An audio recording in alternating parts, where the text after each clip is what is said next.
আসসালামু আলাইকুম। ওয়ালাইকুম সালাম রহমতুল্লাহি বারাকাতুহু। আসসালামু আলাইকুম রহমতুল্লাহ। আমরা আপনাদেরকে আজকে ডাকার উদ্দেশ্য ডাকার উদ্দেশ্য হলো আমাদের নাজিমে তালিমার সাহেব তিনার অল্প বেমার ছিল। তিনিও আসবো দু তিন দিন ধরে আশা দিতেছে। আশা দেওয়ার মধ্যে তিনি বলছে এই মানুষটা বৃদ্ধ মুরব্বী মানুষ, বহুত বয়স, 90 বছর বয়স। আক্কাস আলী চাচার বহুত দিন ধরে তিনারও আশা এতিমখানায় আইতো, দোয়া করতো।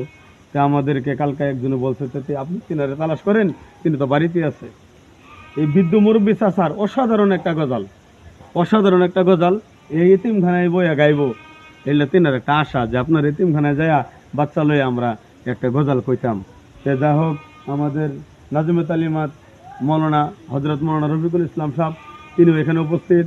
আমাদের রফিকুল ভাই বরসালা তিনি উপস্থিত। এই ইতিমখানার মাটিদাতা আহমদ আলী সাহেব তিনি উপস্থিত।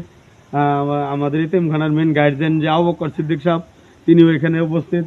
তারপরেও যে ইতিমখানার এই অঞ্চলে ঘরে ঘরে যাওয়া মানুষের কাছে অনেক কথা শোনার পরেও অল্প চাউলাই না, এত বছর ধরে আজকে 11 বছর ধরে ইতিমখানা চালাইতেছে।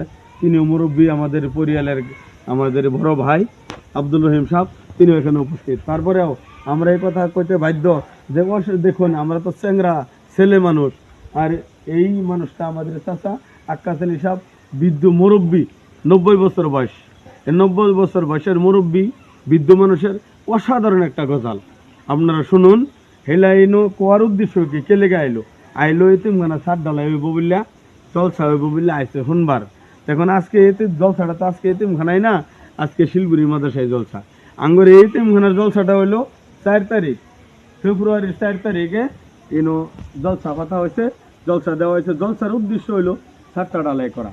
তো এখন আমাদের এই চাচা আক্কাস আলী মুরব্বী চাচা একটা বৃদ্ধ বয়সে একটা অসাধারণ একটা কণ্ঠে গজাল গায়া আপনার দিলকে ঠান্ডা করব, আপনাদের মনকে লাইক করবেন, যাতে চাচার গজাল শিশু বাচ্চারা, শিশু জোয়ান যুবক তারা সবই যাতে গজালের মধ্যে লিপ্ত হয়।